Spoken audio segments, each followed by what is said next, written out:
As a boy, I was taught to hold it together, no matter what it cost, no matter how heavy it got. I carried everything in silence, convinced that breaking was not an option. The night everything died did not look dramatic from the outside. No sirens, no chaos, just a quiet apartment, dim light, and me sitting on the edge of the bed, staring at the floor like it owed me answers. But inside, everything collapsed.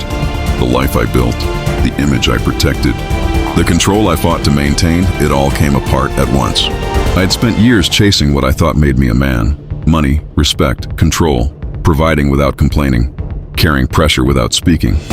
I told myself I was strong, but the truth was I was hiding from the consequences of my choices, hiding from the damage I caused, hiding from the truth I did not want to face, and eventually it caught up with me. That night, there was nowhere left to run. No distractions, no noise, just silence and truth sitting in the same room with me. I replayed everything, the words I said, the people I hurt, the bridges I burned and never rebuilt. I called it survival, but it was destruction. My chest felt tight, my thoughts were loud, but my life felt empty, completely empty. I leaned forward, elbows on my knees, hands pressed together, trying to hold myself together like a man is supposed to, but I could not. For the first time, I admitted it. I was not in control, not of my life, not of my choices, not even of the weight crushing me from the inside, so I stopped pretending. I said it out loud, my voice low and unsteady. God, if you are real, I need you now, because I have nothing left. Nothing changed around me, but something shifted inside me. As a man, I had spent years believing I had to fix everything myself, that I had to carry the weight, take the hits, and never let anyone see me break. But after that night, I could not go back to that version of myself. The days that followed forced me to face everything I had tried to bury. Every mistake, every broken relationship, every lie I told myself to stay comfortable. There was no hiding anymore. I had to own it. Speak it. Apologize without excuses. Accept that some damage could not be undone, that some people would never trust me again. That was the hardest part. Letting go of control meant letting go of outcomes. And there were moments I wanted to run back to who I used to be, to numb it, to avoid it, to pretend none of it mattered. But something in me refused to go back. John 11:25 says, I am the resurrection and the life. The one who believes in me will live, even though they die. I had heard those words before, but now they felt personal, because something in me had died that night. The pride, the control, the version of me that refused to surrender. And something new began to live. It was not instant. It was not easy. I still struggled. I still had moments where I tried to take control back, where I felt the old weight creeping in. But every time I did, I remembered that night. I remembered the emptiness, and I turned back to God. Not strong, not polished, just honest. And every time he met me there, the night everything died was the night something real finally began. If this story meant something to you, if it reminded you that grace is still writing chapters you haven't seen yet, don't keep that hope to yourself. There is someone in your life who needs to hear this tonight. Share this message with them. Take a moment to like this video so more hearts searching for redemption can find it. And subscribe to God's Grace, Stories of Redemption, so you never miss the next story God is unfolding. Because Scripture reminds us, because of the Lord's great love we are not consumed, for His mercies never fail. They are new every morning. Great is your faithfulness. Lamentations 3:22-23.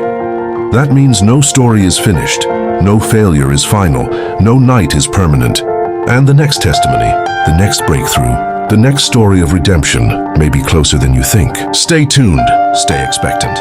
And remember, grace is still at work. We'll see you in the next story. I used to believe that if I could just hold everything together, I wouldn't fall apart. As a woman, I carried things quietly, the kind of weight that doesn't always get seen.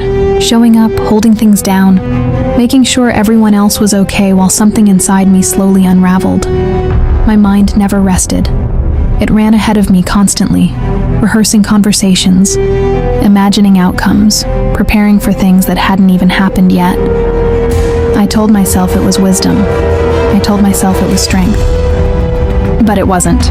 It was anxiety, and it was exhausting. There were moments it became impossible to hide. Sitting alone in the car after a long day, hands still wrapped around the steering wheel, trying to steady my breathing before walking back inside and being everything everyone needed me to be.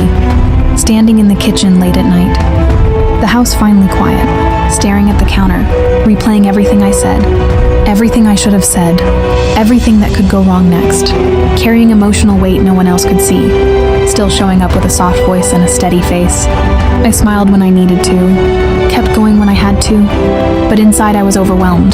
The more I tried to control everything, the more I felt like I was losing control of myself. I kept telling myself to be strong, to push through, to figure it out. But strength started to look like burnout, and one night it broke me. Nothing dramatic happened. No crisis, no bad news, just silence. And in that silence, everything I had been holding in rose to the surface all at once. My thoughts raced faster than I could keep up. My chest felt tight. I couldn't calm myself down, no matter how hard I tried. And for the first time, I admitted something I had been avoiding for a long time. I was not in control. Not of my future, not of my thoughts, not even of the fear that kept showing up uninvited. That realization should have terrified me, but it didn't. It humbled me. So I stopped trying to sound strong. I stopped trying to fix everything in my own strength. I whispered quietly, almost afraid to say it out loud, "God, I can't carry this anymore. I don't know how to quiet my mind. I don't know how to fix what's happening inside me. I need you." Nothing around me changed. The room stayed the same. The night stayed still, but something inside me began to shift. As a woman, I had spent so long trying to hold everything together that I didn't even recognize what peace felt like anymore. It didn't come all at once. It wasn't loud or overwhelming. It was quiet, gentle, almost like a weight slowly lifting instead of being taken all at once. The thoughts didn't completely disappear, but they softened. The pressure in my chest began to ease, and for the first time in a long time, I felt space where there had only been noise. I started to realize that peace wasn't something I could force. It wasn't something I could create by thinking harder or trying harder. It came from surrender, from letting go of the need to control everything and trusting God with what I could not carry. The more I turned my focus toward Him, the quieter everything else became.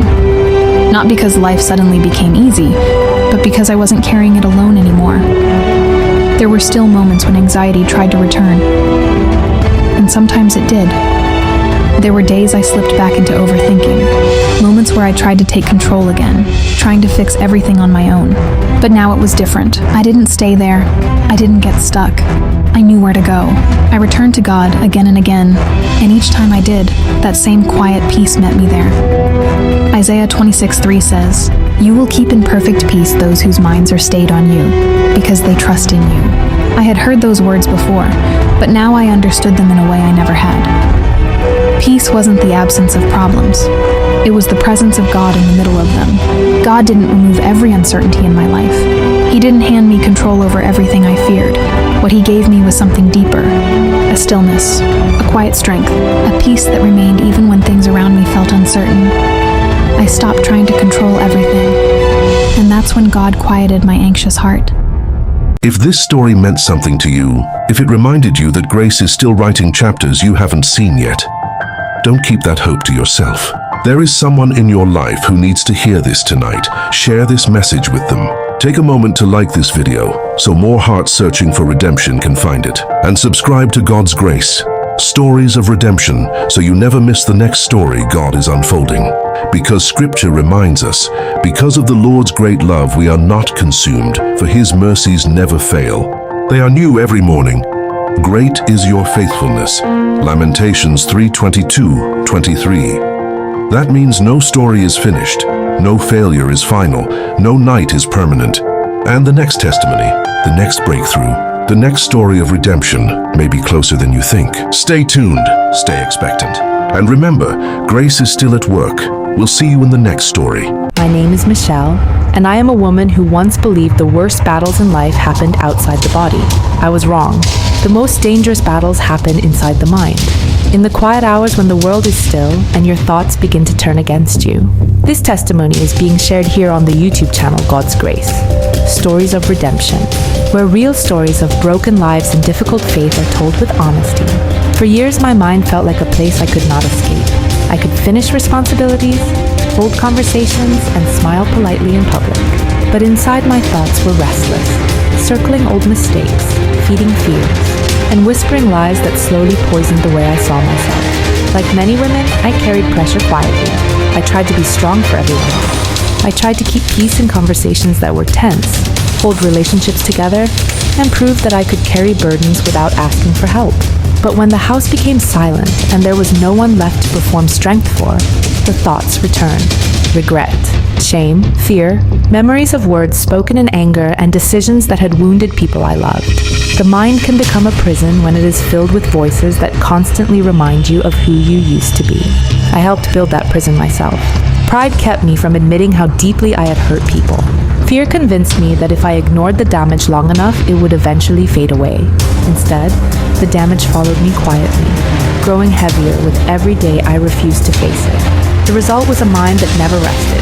My thoughts became darker, sharper, more relentless. Nighttime was the worst. Lying awake in the dark, my mind replayed every failure like a courtroom where the verdict was always guilt.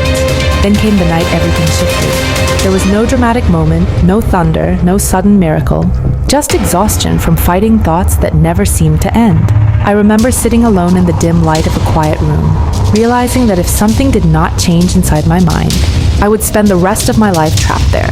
That was when a verse surfaced in my memory, a verse I had heard many times but never truly obeyed.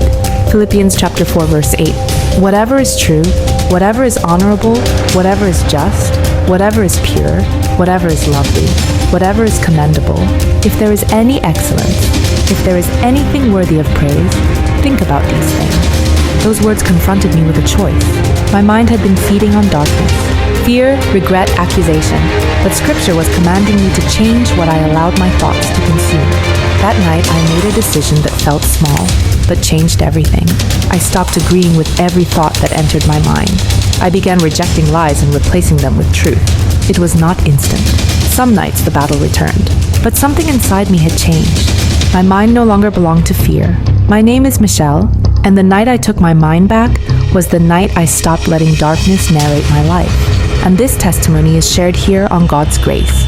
Stories of redemption, where broken lives remember the moment truth becomes louder than the lies. If this story meant something to you, if it reminded you that grace is still writing chapters you haven't seen yet, don't keep that hope to yourself. There is someone in your life who needs to hear this tonight. Share this message with them. Take a moment to like this video so more hearts searching for redemption can find it. And subscribe to God's Grace, Stories of Redemption, so you never miss the next story God is unfolding. Because Scripture reminds us, because of the Lord's great love we are not consumed, for His mercies never fail. They are new every morning. Great is your faithfulness. Lamentations 3:22-23. That means no story is finished, no failure is final, no night is permanent. And the next testimony, the next breakthrough, the next story of redemption may be closer than you think. Stay tuned, stay expectant. And remember, grace is still at work. We'll see you in the next story.